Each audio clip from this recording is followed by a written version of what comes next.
नमस्कार. सखी सह्याद्रीच्या आजच्या भागात मी चैताली कानिटकर आपल्या सगळ्यांचं मनापासून स्वागत करते. ऑटिझम अर्थात स्वमग्नता ही एक न्यूरो डेव्हलपमेंटल डिसऑर्डर किंवा अपंगत्वाची स्थिती आहे. बालकाच्या संप्रेषणाच्या प्रक्रियेवर ही स्थिती प्रचंड परिणाम करते आणि त्याचमुळे ह्या प्रकारच्या डिसऑर्डरचं किंवा अपंगत्वाचं जर वेळीच निदान झालं आणि मूल आपल्याला व्यवस्थित ओळखता आलं, त्याच्यावर आपण व्यवस्थित संगोपन केलं, त्याचा पोषण आहाराकडे आपण लक्ष दिलं, तर नक्कीच अशी बालकं सुद्धा मुख्य प्रवाहात येऊ शकतात. 2 एप्रिल म्हणजे आता अगदीच पुढच्याच महिन्यात 2 एप्रिल हा दिवस ऑटिझम जागरूकता दिन म्हणून जागतिक स्तरावर पाळला जातो. या निमित्तानं ह्या आजाराविषयी किंवा या डिसऑर्डर विषयी जाणून घेण्यासाठी तसंच बालकाचं संगोपन पोषण कसं करावं हे जाणून घेण्यासाठी आजचा विषय पाहूया. आजचा विषय नेमका काय आहे? आज आपण बोलणार आहोत ऑटिस्टिक मुलांचे संगोपन आणि पोषण या विषयावर. आणि या विषयावर मार्गदर्शन करण्यासाठी या विषयातल्या तज्ञ सखी इथे उपस्थित आहेत. आज आपल्या बरोबर आहेत डॉक्टर अंकिता संघवी, ज्या आहेत ऑटिझम शिक्षण विशारद. नमस्कार अंकिताजी. कार्यक्रमात आपलं मनापासून स्वागत करते. आणि आज आपल्या बरोबर दुसरी तज्ञ सखी आहेत, ज्या आहेत पोषण सल्लागार, आहार सल्लागार डॉक्टर अर्चना ठोंबरे. नमस्कार अर्चना ताई. कार्यक्रमात आपलं देखील मनापासून स्वागत करते. ऑटिझम मी म्हटलं तसं स्वमग्नता, खरंच या विषयावरती आपल्याला तितकी उपलब्ध माहिती नसते, तेव्हा आज या 2 तज्ञ सखींकडून याविषयी आपण जाणून घेणार आहोत. या निमित्तानं सर्वप्रथम त्यांची मी तुम्हाला ओळख करून देते. डॉक्टर अंकिता संघवी, ऑटिझम शिक्षण विशारद. याचबरोबर त्यांच्याविषयी अधिक सांगायचं म्हणजे विशेष शिक्षणातील डिप्लोमा त्यांनी पूर्ण केलेला आहे. BEd ऑटिझमवर लक्ष केंद्रित करून याचबद्दल इनोसेंट टाइम स्कूल ही शाळा त्यांनी सुरू केली. गेली 15 वर्ष ही त्यांची शाळा सुरू आहे. महाराष्ट्र शासनाकडून आउटस्टँडिंग प्रिन्सिपल पुरस्कार त्यांना मिळालेला आहे. त्याचबरोबर विशेष मुलांसाठी केलेल्या कामाबद्दल सुद्धा त्यांचा सन्मान करण्यात आलेला आहे. हार्वर्ड युनिव्हर्सिटीचा London business school IIM Mangalore science नेतृत्व आणि शैक्षणिक कोर्सही त्यांनी पूर्ण केलेला आहे. अनेक पालकांचं विशेष मुलांचं समुपदेशनाचं कार्य त्या करता आहेत.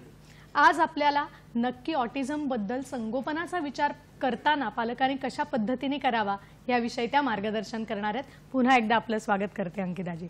नमस्कार. तसंच आज आपल्या बरोबर ज्या दुसऱ्या तज्ञ सखी आहेत त्या आहेत डॉक्टर अर्चना ठोंबरे. त्यांच्याविषयी अधिक सांगायचं म्हणजे व्यवसायानं MBBS डॉक्टर असून पौष्टिक बियाणांचा भारतातील विविध भागात जाऊन त्यांनी शोध घेतलाय आणि अनेक शेतकऱ्यांना या निमित्तानं व्यासपीठ मिळवून दिलेला आहे. प्रधानमंत्री पोषण आहार योजना याच्या त्या सदस्य आहेत. आंतरराष्ट्रीय तृणधान्य वर्ष अंतर्गत महाराष्ट्र सरकारच्या ॲक्शन कमिटीमध्ये सुद्धा त्यांची नियुक्ती करण्यात आलेली आहे. विशेष म्हणजे 20 पेक्षा जास्त हिमालयन ट्रेक त्यांनी केलेले आहेत. सह्याद्री ट्रेकही केलेले आहेत. स्वयंपाक, गाणं, तबला वाजवणे हे त्यांचे छंद आहेत. आज आपल्याला ऑटिस्टिक मुलांचं संगोपन करताना त्यांच्या पोषणाकडे कसं लक्ष द्यायचं याविषयी त्या मार्गदर्शन करणार आहे. पुन्हा एकदा अर्चनाताई आपलं मनापासून स्वागत करते. नमस्कार. आता अर्थातच आपण लगेचच चर्चेला सुरुवात करणार आहोत. सर्वप्रथम मी येणार आहे अंकिता मॅडम आपल्याकडे.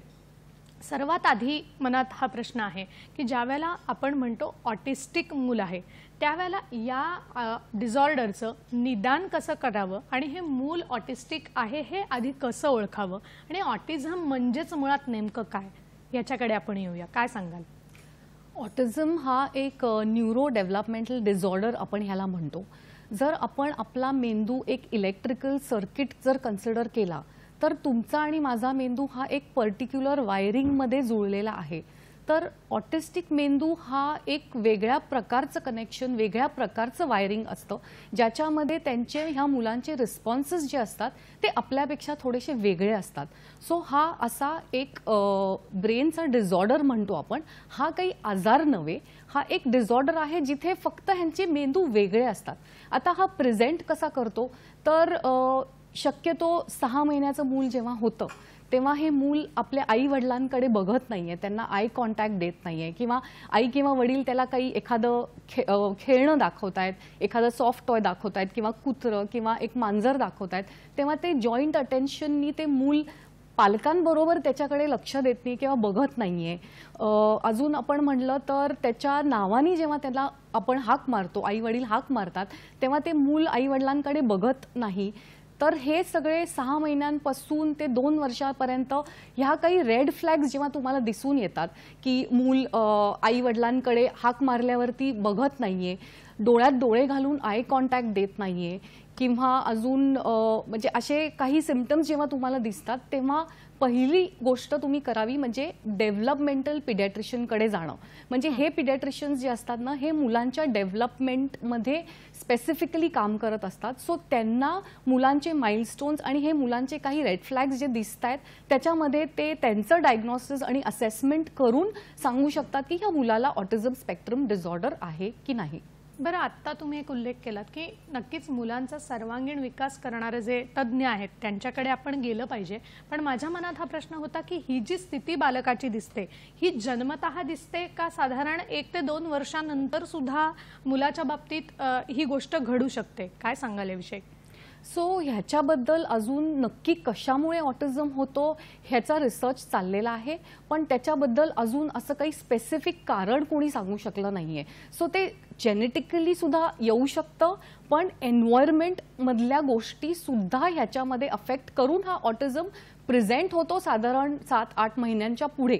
सो हा जेनेटिकली पुढे आलेला आहे का एन्व्हायरमेंटच्या कुठल्या फॅक्टरनी तो ट्रिगर झालेला आहे ह्याच्यावरती अजून बराच रिसर्च चालू आहे. पण साधारणतः ह्याचे जे काही फीचर्स आहेत हे आई वडिलांना साधारण एक 5, 6, 7 महिन्यांपासून दिसायला लागतात की जेव्हा मूल त्यांच्याकडे बघत नाहीये किंवा त्यांनी पॉइंट केलेल्या गोष्टींकडे ते बघत नाहीये, किंवा अजून म्हणजे त्याला बोलण्याचे जे आपण साधारण बोलण्याची जी सुरुवात होते मुलांची एक 18 महिने ते 2 वर्षामध्ये, तर ती अजून सुद्धा त्यांचा तो तिथेही डिले दिसतो की अजून जे अगदी बेसिक शब्द असतात मामा बाबा हेही अजून मूल बोलत नाहीये. सो असे काही फीचर जेव्हा दिसायला लागतात तेव्हा तुम्हाला त्याला असेस किंवा इव्हॅल्युएट करून घेणं खूप गरजेचं आहे.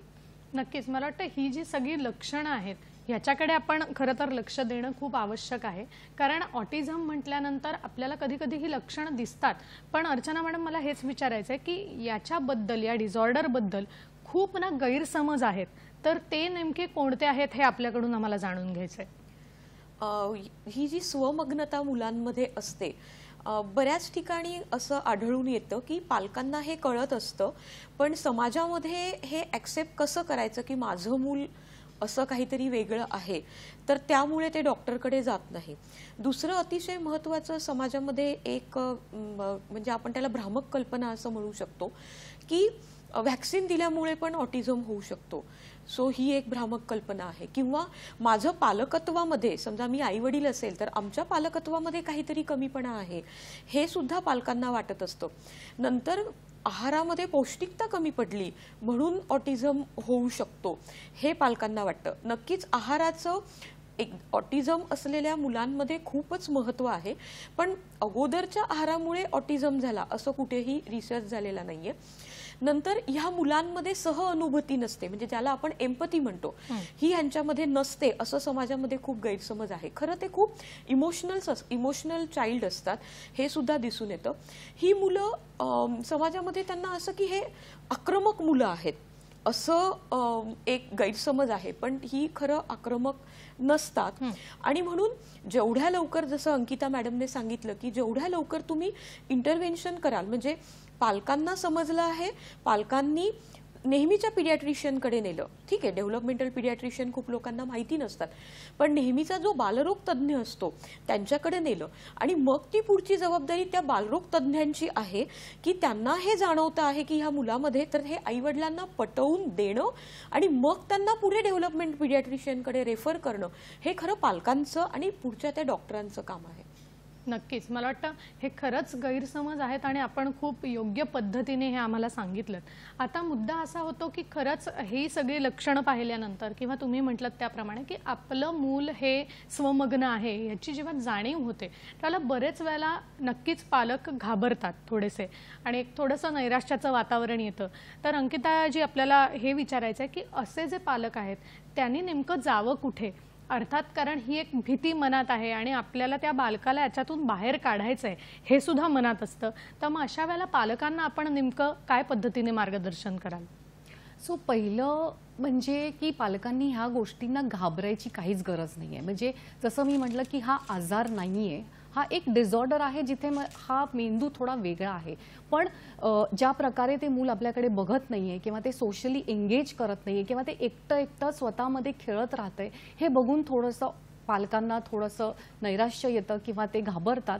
तर हे न करता तुम्ही आधी जसं अर्चना मॅडम म्हटल्या की पिडियाट्रिशियनकडे जा, त्यांना हे सिम्पटम्स सांगा.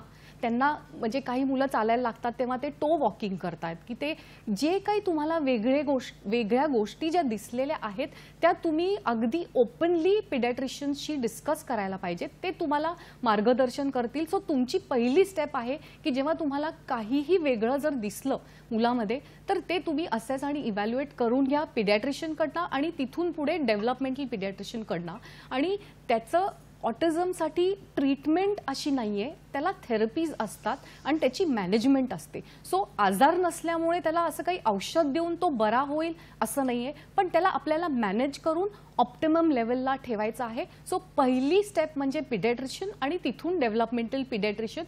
सो हे पुण्यामध्ये जर तुम्ही म्हणलात तर केईएम, ससून या हॉस्पिटल्समध्ये त्यांचे चाइल्ड डेव्हलपमेंटल सेंटर्स आहेत जिथे तुम्ही त्यांचं इव्हॅल्युएशन करून घेऊ शकता. तिथे डेव्हलपमेंटल पिडियाट्रिशियन बरोबर क्लिनिकल सायकॉलॉजिस्ट असतात की जे त्यांचं ऑटिझमचे स्कोरिंग करून तुम्हाला सांगू शकतात की तो माइल्ड, मॉडरेट किंवा सिव्हिअर लेवलला आहे. तसंच मुंबईमध्ये सायन हॉस्पिटल आणि नायर हॉस्पिटलमध्ये हे चाइल्ड डेव्हलपमेंटल सेंटर्स आहेत जिथे त्यांचं असेसमेंट आणि इव्हॅल्युएशन होऊ शकतं. आणि ह्याच्यामध्ये काही ब्लड टेस्ट किंवा असं काही नाहीये. ते प्युअरली मुलाला ऑब्झर्व करतील, त्याचे काय काय सिम्पटम्स आहेत त्यांचं ते चेकलिस्टवरती स्कोरिंग असतं आणि ती डायग्नोस्टिक असेसमेंट अशी असते ऑटिझम मुलाची. सो घाबरण्याची काहीच गरज नाहीये. हे खूप महत्त्वाचं आहे की विज्ञानाच पुढे गेलंय आणि त्या म्हणाला तसं की उपचार पद्धती आहेत, फक्त योग्य ठिकाणी जाणं आवश्यक आहे. आपण पुढे जायचंय, फक्त आपल्याला एक फोन येतोय तो आपण घेऊया. आपल्याला मंगल आपटे पुण्याहून प्रश्न विचारणार आहेत. नमस्कार. हॅलो. हॅलो. प्रश्न विचारा.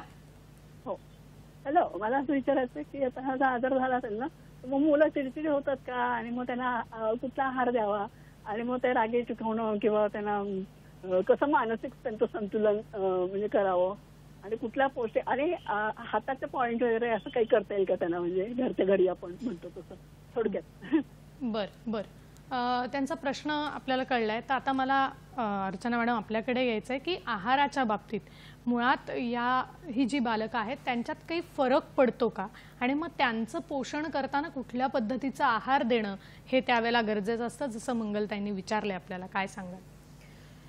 आहाराच्या बाबतीत जर बोलायचं झालं तर एक जे ऑटिझम असलेलं मूल आहे आणि एक दुसरं मूल आहे ज्याला ऑटिझम नाहीये, या दोघांच्या आहार चॉईसेसमध्ये डेफिनेटली फरक असतो. जसं अंकिता मॅडमने तुम्हाला सांगितलं की मेंदूमध्ये जे मज्जातंतू आहेत तिथल्या सर्किटमध्ये थोडा म्हणजे फरक आहे. सो ह्याच्यामध्ये काय असतात की ही जी मुलं आहेत ना हे प्रिकी असतात, त्यांना एखादी गोष्ट आवडली तर तीच गोष्ट आवडते. पण ह्याच्यामध्ये परत एक लक्षात असं घ्यायचं आहे की मला त्या म्हणजे ते जे मूल आहे त्याला एक गोष्ट आज आवडली याचा अर्थ त्याला ती आयुष्यभर आवडेल असं सुद्धा नसतं. दुसरी गोष्ट हे प्रिकी असल्यामुळे त्यांना फूडचं टेक्स्चर काय आहे किंवा त्याची चव काय आहे ह्याच्यामध्ये ते सुद्धा फार स्पेसिफिक असतात. सो आज तुम्ही उपमा दिला त्यांना, तो त्यांना आवडला आणि 5 वर्षांनी परत तोच उपमा त्यांना आवडेल ही अशी काहीही गॅरंटी नसते. आणि त्याच्यामुळे पोषणाच्या बाबतीत जर म्हणायचं असेल तर हे एकट्या पालकांचे प्रयत्न किंवा एकट्या ते ज्या स्कूलमध्ये जातात तिथले प्रयत्न किंवा पिडियाट्रिशियनचे प्रयत्न न होता हे एकत्र टीम येऊन करणं ह्याला खूप महत्त्व आहे आणि त्याचं समुपदेशन करणं म्हणजे काउन्सिलिंग होणं प्रत्येक लेवलला ह्याचं खूप महत्त्व आहे.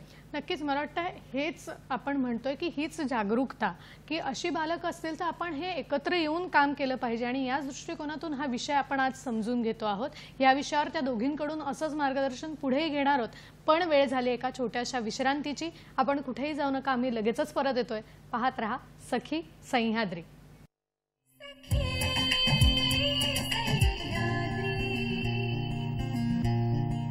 ब्रेक नंतर पुन्हा एकदा सगळ्यांचं स्वागत करते. ऑटिस्टिक मुलांचं संगोपन आणि पोषण नेमकं कशा पद्धतीने करावं या विषयावर आज आपण बोलतोय आणि मार्गदर्शन करतायत डॉक्टर अंकिता संघवी आणि डॉक्टर अर्चना ठोंबरे.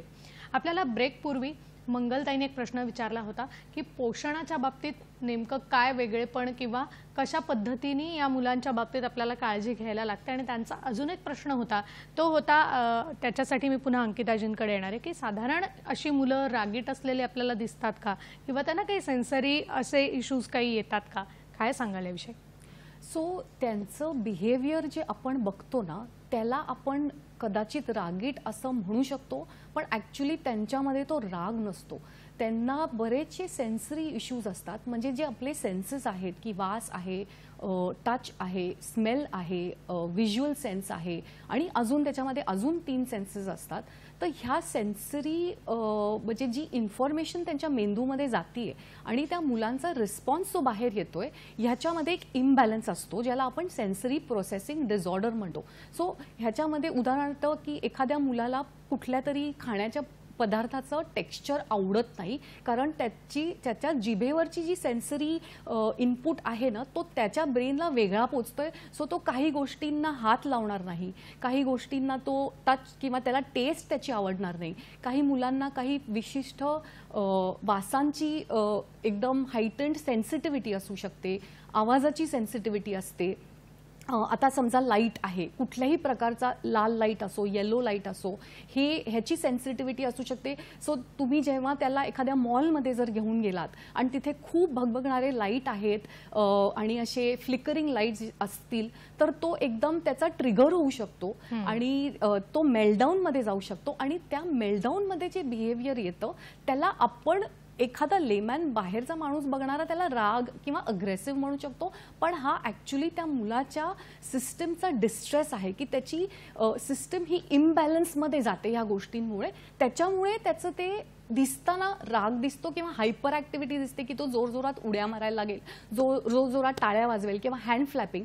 तर हे त्यांची स्वतःची सेल्फ रेग्युलेशन टेक्निक असते स्वतःला काम डाऊन करण्यासाठी, कारण हा एन्व्हायरमेंटमधला ट्रिगर त्यांना हा सहन होत नाहीये. सो ह्याला आपण सेन्सरी प्रोसेसिंग डिसऑर्डर म्हणतो, ज्याच्यामुळे ह्यांच्या खाण्याच्या सवयी पण बदलू शकतात. की बाबा एखादं फ्रूट, केळं नाहीच, त्याचं टेक्स्चर आवडत नाही म्हणून ते केळ्याला हातच लावणार नाही. सो त्याच्यामुळे ह्यांचे खाण्याच्या पद्धती बऱ्याचशा या सेन्सरी इश्यूजमुळे बदलू शकतात.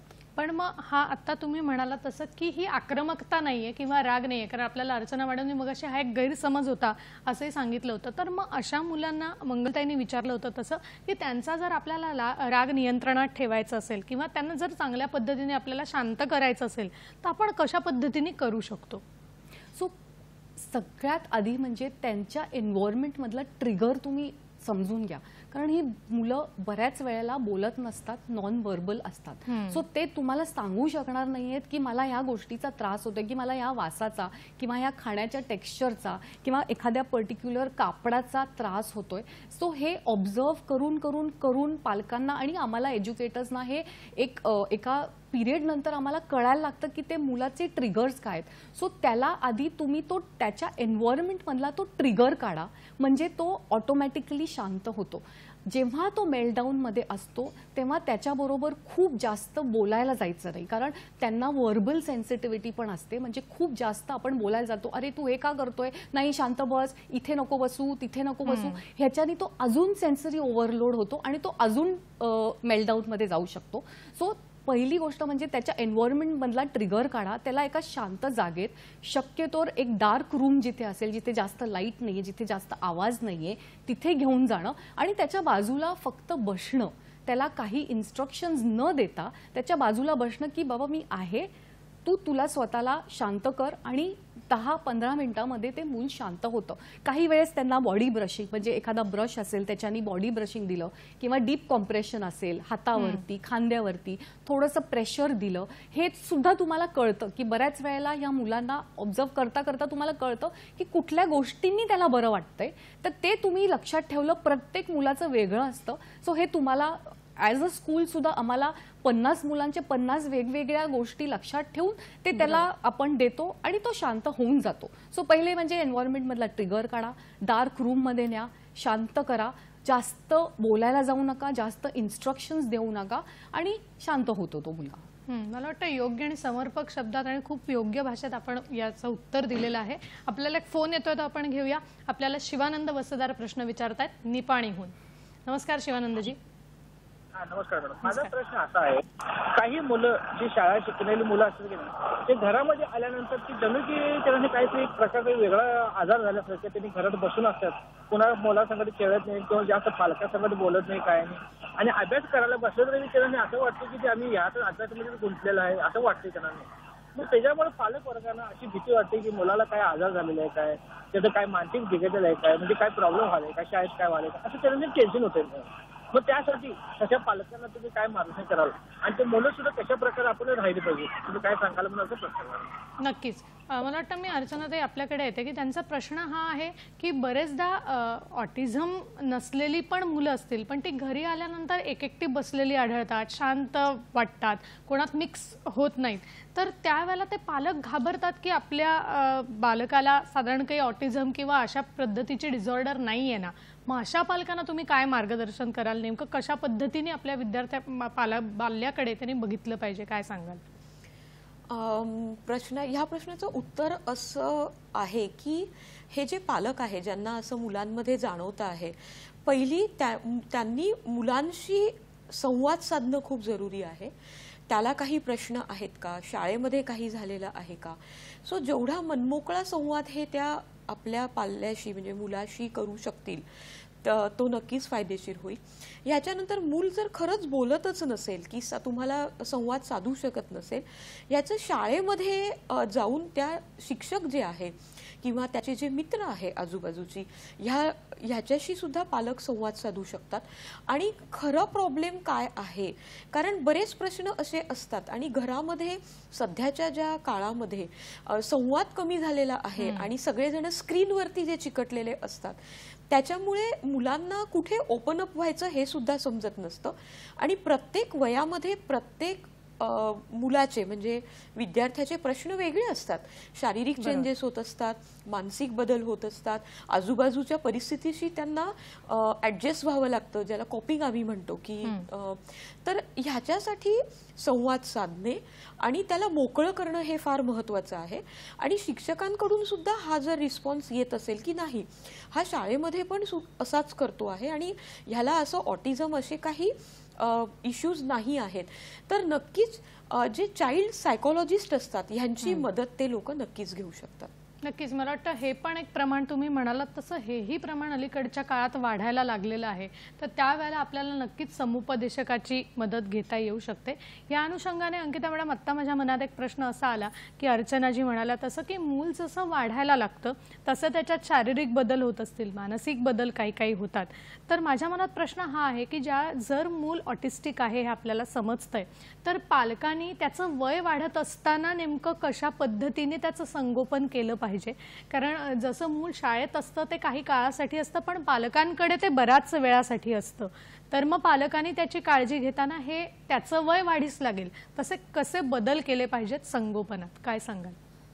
सो याच्यामध्ये आधी सगळ्यात म्हणजे की तुम्ही 5 वर्षाच्या आधी त्यांचे सगळे इंटरव्हेन्शन सुरू करा. म्हणजे की थेरपीज असतील, डॉक्टरनी जे काही सांगितलं असेल, जर त्याचं स्पीच डिले असेल की अजून बोलत नाहीये तर त्याची स्पीच थेरपी, ह्या सगळ्या गोष्टी तुम्ही 5 आणि 6 वर्षाच्या आधी नक्की सुरू करा, ज्याला आपण अर्ली इंटरव्हेन्शन म्हणतो. की जेवढं लवकरात लवकर तुम्ही त्याची मॅनेजमेंट सुरू कराल तेवढं पुढे जाऊन त्याला त्याचा फायदा होणार आहे.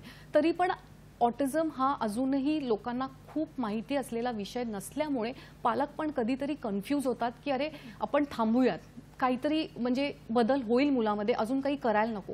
सो तो वेळ जो वाया जातो ना त्याच्यामध्ये मुलाचं नुकसान होतं. पण असेही आता आपल्याकडे पालक येतात की जे 8-9 वर्षापर्यंत त्यांनी मुलांबरोबर थेरपीज किंवा अजून काही मॅनेजमेंट काही केलेल्या नसतात. सो ह्या मुलांमध्ये सुद्धा काही बिहेवियरल इश्यूज यायला लागतात. त्यांचे सेन्सरी प्रोसेसिंग डिसऑर्डर बद्दल मी जे सांगितलं की ज्याच्यामुळे त्यांचे ट्रिगर्स वाढत जातात आणि त्याच्यामुळे त्यांचे रिॲक्शन्स अग्रेसिव्ह होऊ शकतात. आता ह्याच्या पुढे आम्हाला शाळेमध्ये ज्या गोष्टी आढळत आहेत की 8 आणि 9 वर्षाच्या मुली आणि मुलं ऑटिझम हा मुलांमध्ये जास्त आहे, म्हणजे 5 मुलं तर 1 मुलगी. सो आमच्या 50 मुलांमध्ये 45 मुलं आहेत आणि 5 मुली आहेत. सो ही मुलं जेव्हा 9, 10, 11, 12 वर्षाची होतात तेव्हा त्यांचे हॉर्मोनल चेंजेस होत असतात. तर त्यावेळेस त्यांच्या ज्या शारीरिक जे बदल होत असतात ना, त्यावेळेस पालकांनी त्यांना आधीपासून काही पब्लिक आणि प्रायव्हेट बिहेवियर ज्याला आपण म्हणतो, की कुठल्या गोष्टी आपण समाजात बाहेर असताना करू शकतो आणि कुठल्या गोष्टी आपल्याला आतमध्ये प्रायव्हेट प्लेसेसमध्ये आपण करू शकतो. सो हे प्युबर्टीचे जे इश्यूज येतात ना, तर ते आपल्याला पालकांना समजून घेऊन, मुली असतील तर मुलींना 8-9 वर्षाच्या वेळेस पाळीबद्दल ऑलरेडी समजावून सांगणं, त्याचं ट्रेनिंग देणं हे खूप गरजेचं आहे. सो ह्याच्यामध्ये आम्ही शाळेतनंही बऱ्याच गोष्टी करतो, पण शाळेत हे मूल 4 किंवा 5 तासच येतं. ही मुलं घरी असताना काय होतं, आई मुलाला 10-12 वर्षापर्यंत आंघोळ घालत असते. त्याचं अजूनही पॉटी ट्रेनिंग झालं नसल्यामुळे त्याची शी सू हे सगळं आई करत असते. सो आम्ही आयांना काय सांगतो, की तुम्ही 9 आणि 10 वर्षाच्या पुढे जर मुलगा असेल ना, त्याच्या ह्या सेल्फ केअरमधनं तुम्ही बाहेर पडायला पाहिजे आणि तिथे जर असिस्टन्स लागत असेल तर वडिलांना येऊ दे मध्ये, कारण त्यांचे जे शारीरिक बदल होत असतात ना, तेव्हा त्या मुलांचा टच एक वेगळ्या प्रकारचा असतो. आणि तर ह्याच्यामध्ये इवन आम्ही त्यावेळेस मेल एज्युकेटर्सला मध्ये आणतो, की फिमेल एज्युकेटर्स 14 आणि 15 वर्षांच्या मुलांना हँडल करू शकत नाहीत, कारण त्यांचे हे सगळे इश्यूज यायला लागतात शाळेत सुद्धा. सो त्याच्यामध्ये वडिलांनी मध्ये येणं, वडिलांनी पण 12 वर्षापर्यंत त्या मुलाला ट्रेन करणं. तुम्ही वाट बघू नका, तुम्ही हे ट्रेनिंग 6 आणि 7 वर्षापासूनच सुरू करा, की कपडे बदलणं किंवा टॉयलेटला जाणं तेव्हा बाहेर रूममध्ये कपडे पूर्ण काढून न जाणं, टॉयलेटच्या आतमध्ये जाऊन कपडे बदलणं, किंवा काही गोष्टी ज्या आहेत की जे मुलं प्रायव्हेट पार्ट्सला खूप टच करायला लागतात, एस्पेशली 10-12 वर्षांची, तर ते पब्लिकमध्ये न करता बाथरूममध्ये जाऊन करणं, हे ट्रेनिंग देणं खूप गरजेचं आहे. आणि जे पालकांना खूप लेट कळतं आणि तोपर्यंत वेळ गेलेली असते आणि ते ट्रेनिंग देणं आम्हालाही खूप अवघड होतं. सो हे मी सांगेन की जसं वय वाढतंय तसं पालकांनी मध्ये येऊन, वडिलांनी मध्ये येऊन ह्या गोष्टी मुलांच्या बाबतीत कराव्या, हे अगदी गरजेचं आहे. नक्कीच, मला वाटतं खूप योग्य पद्धतीने आपण हे सांगितलं. खरं तर हा नाजूक विषय आहे, पण खरंच ह्या गोष्टी सुद्धा कुठेतरी याला पण आपल्याला सामोरं जायला लागतं. तर त्याबाबत खूप चांगलं मार्गदर्शन आपण दोघेही करता आहात. आपण त्यांच्याबरोबर अशी चर्चा करणार आहोत, पण वेळ झाली एका छोट्याशा विश्रांतीची. आपण कुठेही जाऊ नका, आम्ही लगेचच परत येतोय. पाहत रहा सखी सह्याद्री.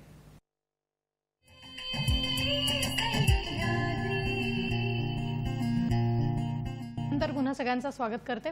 ऑटिस्टिक मुलांचे संगोपन आणि पोषण हाचा विषय आहे आणि मार्गदर्शन करतायत डॉक्टर अंकिता संघवी आणि डॉक्टर अर्चना ठोंबरे. डॉक्टर अर्चना, आता आपल्याकडे येते. प्रश्न हा असा आहे की ऑटिस्टिक मुलांचं ज्या वेळेला आपण पोषण करत असतो त्यावेळेला पालकांना या दृष्टिकोनातून आपण काय समुपदेशन कराल, काय सांगाल? अंकिता मॅडमने बऱ्याच गोष्टी ह्याच्यामध्ये सांगितल्या आहे की हे सेन्सरी प्रॉब्लेम्स त्यांच्यामध्ये असतात. नवं फूड, नवी टेस्ट त्यांना ॲडजस्ट करणं त्यांना वेळ लागतो.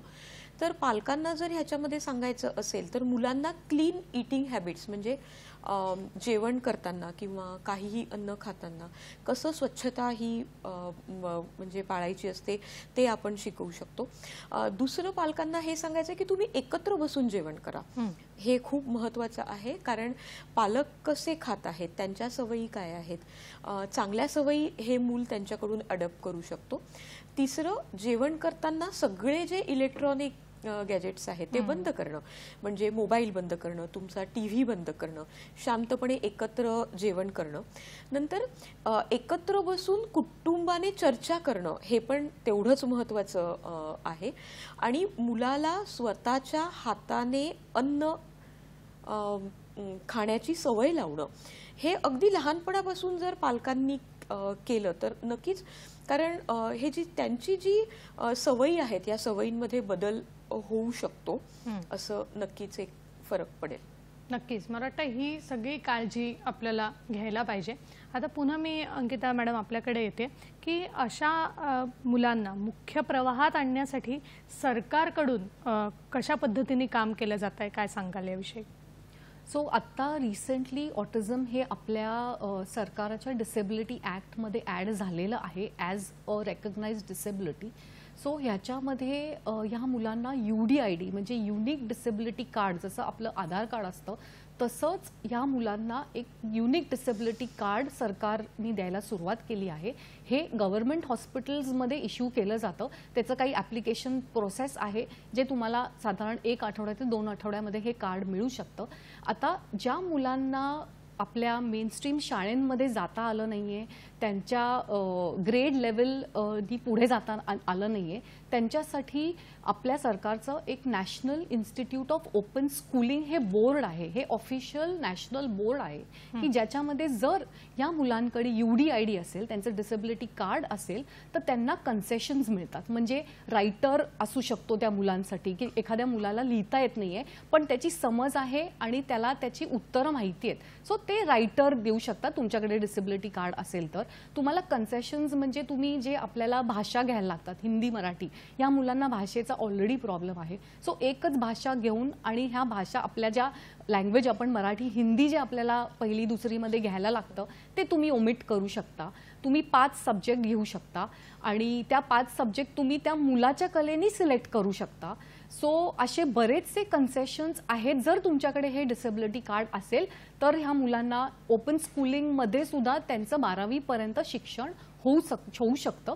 सो त्याच्यामुळे तुम्ही डिसेबिलिटी कार्ड घेण्यासाठी मागे पडू नका. बरेच पालक असं वाटतं की अरे माझ्या मुलाला डिसेबिलिटी आहे तर मी ते जगाला कशाला सांगू, पण तसं नाहीये. या कार्डमुळे त्याला पुढे जाऊन त्याचं आयुष्य कसं कम्फर्टेबल होऊ शकेल किंवा त्याला काही कन्सेशन्स मिळू शकतील हे आपल्या सरकारने केलेलं आहे. सो त्याचा फायदा नक्कीच पालकांनी घ्यावा. मग हे कार्ड मिळाल्यानंतर ही जी मुलं आहेत ती आपल्या मुख्य शाळेमध्ये येऊन शिकू शकतात का? काय सांगाल याविषयी? ते आता प्रत्येक शाळेचा निर्णय हा वेगळा आहे. कारण जेव्हा मूल बोलत नाहीये, नॉन व्हर्बल आहे आणि त्याला हायपर ॲक्टिव्हिटी आहे किंवा तो ऑलरेडी मेंटल एज म्हणजे ज्याचं वय 8 आहे पण त्याचं मेंटल एज जर त्याच्या असेसमेंटमध्ये इंटलेक्च्युअल डिसेबिलिटी त्याला जर मॉडरेट टू सिव्हिअर आलेली असेल तर त्याला मेनस्ट्रीम शाळेचे ग्रेड लेवल करणं अवघड होतं. म्हणजे पहिली दुसरी तिसरीचं जशी आपण पुढे जातो त्याच्या एक्झाम्स देतो तर ते त्याला करणं थोडंसं अवघड होतं. सो त्याच्यासाठीच ओपन स्कूल हा एक ऑप्शन आहे. आमच्यासारख्या स्कूल्स प्रत्येक मुलाचं एक इंडिव्हिज्युअल एज्युकेशन प्लॅन बनवून त्यांना पुढे घेऊन जातात. सो काही मुलं वेगळ्या पद्धतीने अकॅडमिक्स कंप्लीट करू शकतात, काही मुलं स्किल बेस्ड करू शकतात की इंडिपेंडेंट स्किल्स, लाईफ स्किल्स किंवा एखादं अजून एक सांगायचं म्हणजे ऑटिस्टिक ब्रेन्स हे खूप एक्स्ट्रॉर्डनरी ब्रेन्स असतात. सो न्यूटन आपण म्हणलं किंवा मोचार्ट जे म्युझिशियन होते तर हे ब्रेन मेंदू वेगळे होते, ह्यांना म्हटलं जातं की हे ऑटिस्टिक होते. सो जरी हे आपल्या कन्व्हेन्शनल स्कूल सिस्टीममध्ये पुढे जाऊ शकत नसले तरी त्यांच्यामध्ये काहीतरी कमी आहे असं नाहीये. ते एखाद्या विषयामध्ये जर घुसले तर ते तुमच्या आणि माझ्यापेक्षा खूप वेगळ्या लेवलच्या एक्सपर्टीजला जाऊ शकतात. पण त्यांना ती अपॉर्च्युनिटी देणं आपल्या हातात आहे. एखादं मूल स्विमिंगमध्ये चांगलं असू शकतं, एखादं मूल म्युझिकमध्ये खूप पुढे जाऊ शकतं. अगदी अवघड विषय म्हणजे आर्किओलॉजीमध्ये जे आपल्याला सुद्धा कळत नाही तिथेही मुलं इतकी पुढे जाऊ शकतात. सो त्यांना तुम्ही अगदी ती अपॉर्च्युनिटी द्या. फक्त आपल्या अभ्यास किंवा आपली शाळा ही त्यांना 10वी 12वी ग्रॅज्युएशन जमलं नाहीये म्हणून ती काहीच करू शकत नाहीत असं नाहीये.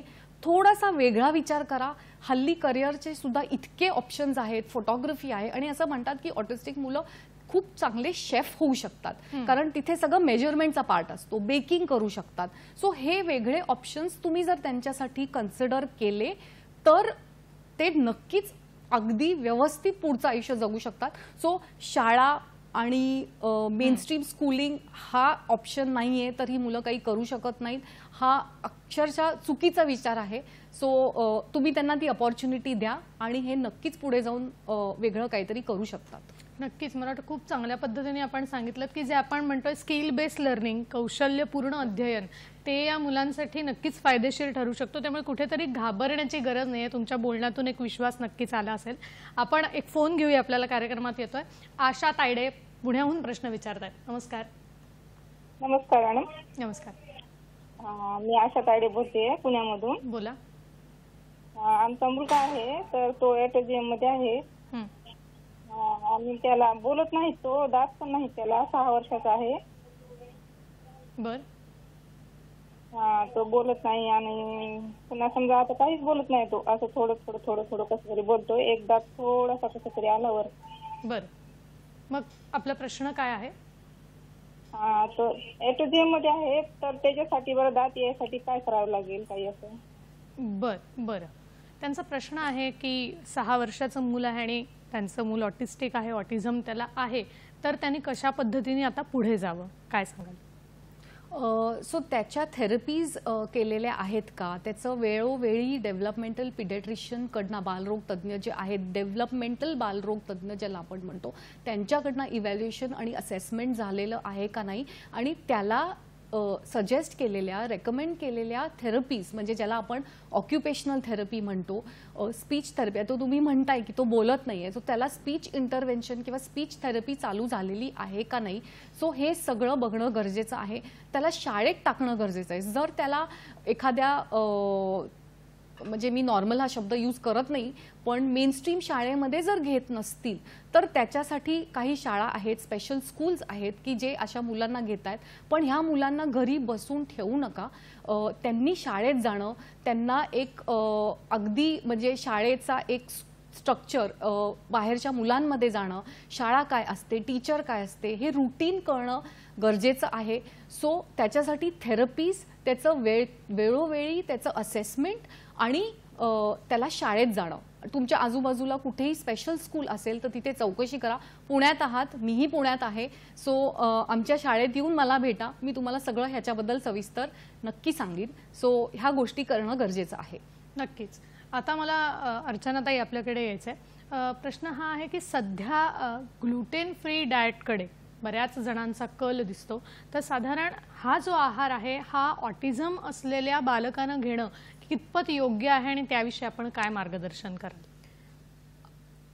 5 ते 6 वर्षापासून ऑटिझम असणाऱ्या चाइल्डमध्ये आहार आणि त्याचं पोषण काय असावं ह्याच्यावरती खूप रिसर्च चालू आहे. सो थोडंसं चैताली मॅडम, ग्लुटेन फ्री मी थोडं पुढचा एक प्रश्न समजते. त्याच्या अगोदर एक सगळ्यांनी लक्षात घ्यायचं आहे की ही जी मुलं आहे हे एनर्जी डेन्स, म्हणजे त्याच्यामध्ये ऊर्जा खूप आहेत, न्यूट्रिशन कमी आहे, सोडियम लेवल जास्त आहे, अशा प्रकारचे हे लोक अन्न खातात आणि त्याच्यामुळे त्यांच्यामध्ये पौष्टिकता ही कमी पडून शरीराचं जे पोषण आहे हे कमी पडतं. नाव ह्याच्यामुळे काय होतं की ऑटिझममध्ये हे दिसून आलंय की मोर दॅन 30% म्हणजे 30% जास्त ऑटिस्टिक मुलं ही ओबेस आहे, म्हणजे त्यांच्यामध्ये स्थूलता आहे. एकदा जर स्थूलता आली तर स्थूलतेशी रिलेटेड पुढील त्यांच्या आयुष्यामध्ये, मग ते पौगंडावस्था असो किंवा ते 30-40 नंतरचे किंवा 40 नंतरचे जे आजार आहेत हे सुद्धा त्यांच्यामध्ये डेव्हलप होऊ शकतात. कारण शेवटी पोषण आहे, हे पोषण व्यवस्थित नसेल तर पुढचे आजार डेव्हलप होतील आणि स्थूलता, मग पुढे डायबिटीस येणार, ब्लड प्रेशरचे त्रास सुद्धा ह्या मोठ्या ह्यांच्यामध्ये दिसून येतात वय झालेल्या लोकांमध्ये जे ज्यांना ऑटिझम आहे. सो आहार जो आहे की पालकांनी जो आहार द्यायचा आहे किंवा शाळेमध्ये जर मुलं जात असतील तिथे आहार जर देत असतील तर आहारामधले जे मुख्य घटक आहे की जे कार्बोदक आहेत किंवा प्रथिने, म्हणजे कार्बोदक, प्रथिने, जीवनसत्व, क्षार, मेद आणि पाणी आणि तंतू, हे सगळे घटक ह्यांच्या आहारामध्ये येत आहेत का? आता तुम्ही ग्लुटेन फ्री हा जो प्रश्न विचारलेला आहे तर हे जे आहे की ह्याच्यामध्ये काही रिसर्च असे सांगत आहे की जेव्हा ग्लुटेन फ्री साठी प्रयत्न केला जातो तर त्यावेळेला त्यांच्यामधली पौष्टिकता त्या धान्यामधली ते दुसरे धान्य देतात आणि त्यांना पूर्ण पौष्टिकता मिळत नाही. सो ग्लुटेन फ्री कोणाला द्यायचं आहे? ज्यांना खरोखर ग्लुटेनची खूप ॲलर्जी आहे किंवा केसिन फ्री जे तुम्ही म्हटलात, जे दुधामधले प्रोटीन्स आहेत, सो हे पेप्टाइड स्वरूपाचे असतात आणि हे जेव्हा प्रोटीन हे काय करतात की हे म्हणजे ब्रेन पर्यंत जातात आणि एक म्हणजे एक अशी एक सायन्स आहे की जे प्रूव्हन आहे की ब्रेनमध्ये सेरोटोनिन नावाचं जे केमिकल आहे आणि पोटामध्ये जे सेरोटोनिन नावाचं केमिकल आहे, तर लोकांना वाटतं की हे सेरोटोनिन आहे, हे सेरोटोनिन त्यांच्या ज्या रिपिटेटिव्ह ॲक्शन्स आहेत त्या कमी करतात पण हे ब्रेनशी रिलेटेड आहे. पण 90% जे सेरोटोनिन आहे हे पोटातल्या आतड्यांमध्ये सिक्रीट होतं आणि रिमेनिंग हे आपल्या ब्रेनमध्ये होतंय. याचा अर्थ तुमचा खाण्याचा रोल खूप महत्वाचा आहे आणि आहारामधले जे तंतू आहेत हे तंतू खूप महत्वाचं काम करणार आहे. आता ज्यांना ग्लुटेनची ॲलर्जी नाही आहे त्यांनी ज्या पदार्थांमध्ये किंवा समजा ग्लुटेन कशामध्ये जास्त दिसतो तो गव्हामध्ये दिसतो.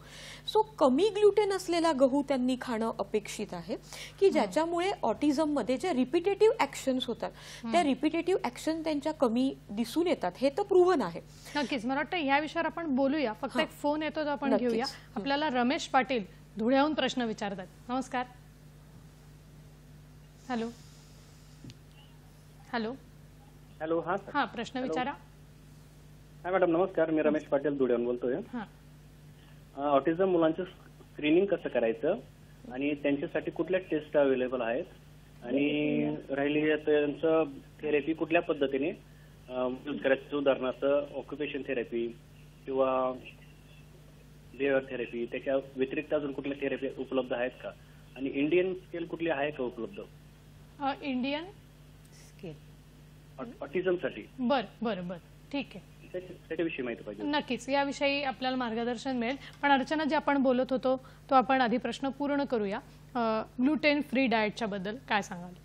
हां, तर ज्याला ॲलर्जी नाही आहे त्यांनी लो ग्लुटेनचे गहू तुम्ही नक्कीच मुलांना देऊ शकतात.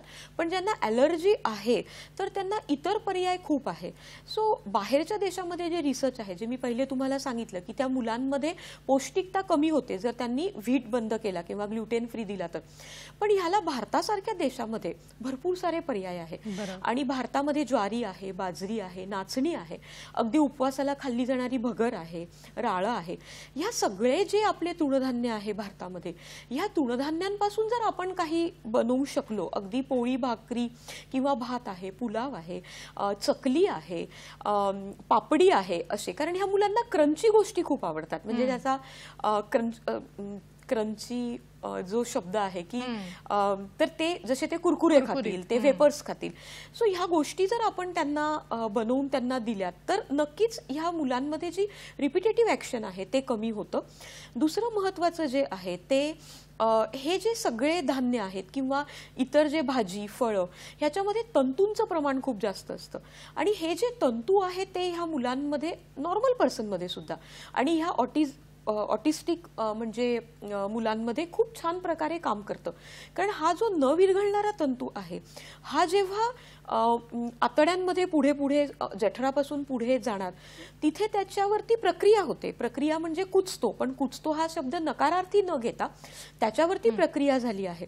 आणि हे जे प्रक्रिया आहे ह्या प्रक्रियेमुळे प्रत्येक व्यक्तीच्या मग ते नॉर्मल असो किंवा ऑटिस्टिक चाइल्ड असो ह्याच्या मधल्या आवरणामध्ये काही जे हेल्दी ऑर्गॅनिझम्स असतात, जे आरोग्यदायी जंतू असतात त्यांचं प्रमाण वाढवत असतात. आणि जेव्हा ह्याचं प्रमाण वाढेल आणि सरप्राइझिंगली एक मला ह्याच्यात खूप नमूद करावंसं वाटतं की बिलियन्समध्ये जे मज्जातंतू आहे हे ब्रेनमध्ये जरी असले तरी मिलियन्स मधले मज्जातंतू हे आपल्या आतड्यांमध्ये आहे. आणि मेंदू आणि आतडे ह्याच्यामधले मज्जातंतू ह्याचं कनेक्शन आहे. एक वेगस नावाची नव असते. ही वेगस नव जी आहे ही आतडे आणि मेंदू ह्यांच्यामध्ये कनेक्शन केलेलं असतं आणि हे जेव्हा कनेक्शन तयार होतं त्यावेळेला हे सेरोटोनिन जे काम करतं ते फार मॅजिक आहे. आणि ह्याला गट ब्रेन ॲक्सिस असा एक शब्द आहे मेडिकल लँग्वेजमध्ये आणि ह्याला अगदी सोप्या पद्धतीत जर मला सांगायचं झालं तर मज्जातंतू हे ब्रेनमधले, मज्जातंतू हे पोटातले, प्रतिकार शक्ती, नंतर संप्रेरक म्हणजे ज्याला आपण हार्मोन म्हणतो, ह्या सगळ्या सिस्टीम तुमच्या एका वेळेला ऍक्टिव्हेट होतात आणि ह्याचा फायदा ह्या मुलांमध्ये खूप दिसून येतो.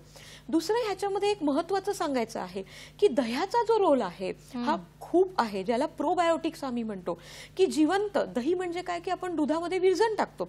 विरजण म्हणजे ऑलरेडी जंतू असतो आणि त्याच्यामुळे दही लागतंय. सो हे सुद्धा ज्यांना केसिनची ॲलर्जी नाहीये तर त्यांच्यामध्ये दह्यातले हे जे जंतू आहे हे मॅजिक सारखं काम करू शकतात आणि ह्याचा त्यांना नक्कीच फायदा होऊ शकतो. मला वाटतं खूप वैज्ञानिक दृष्टिकोन ठेवून हे उत्तर खूप चांगल्या पद्धतीने आपण आम्हाला सांगितलं, समजावून सांगितलं की हा आहार किती कसा त्या बालकावरती काम करू शकतो, परिणाम करू शकतो. आता मी अर्थातच अंकिताजी आपल्याकडे येणार आहे. रमेश पाटील यांनी आपल्याला जो प्रश्न विचारला त्याच्या आपण थेट उत्तराकडे येऊया. उपचार पद्धतींवर काय सांगाल? सो ह्याच्यामध्ये थेरपीज आधी म्हणजे ऑक्युपेशनल थेरपी जे आपण म्हणतो ना, की एखाद्या मुलाचं म्हणजे सगळ्यात आधी काय होतं, मुलाला बालवाडीत टाकतात, शाळेकडनं कंप्लेंट येते की तुमचा मुलगा शाळेत क्लासमध्ये बसत नाहीये, त्याला सारखं बाहेर जायचंय, ज्याला आपण एक सिटिंग टॉलरन्स की त्याची बसण्याची क्षमता किती आहे हे जे म्हणतो ना आपण, की तो अगदी ते 1 किंवा 2 मिनिटाची त्याची बसण्याची क्षमता असते ना, ती आपल्या क्लासमध्ये स्कूलमध्ये ती खूप डिफिकल्ट जाते. सो त्याच्यामुळे मग आधी शाळेची कंप्लेंट येते की तुमचा मुलगा बसत नाहीये शाळेमध्ये, सारखं क्लासच्या बाहेर जातोय, किंवा तो एकदम काही आवाज आला की मोठमोठ्यांदा ओरडायला लागतोय, किंवा तो बाकीच्या मुलांना मारायला जातोय.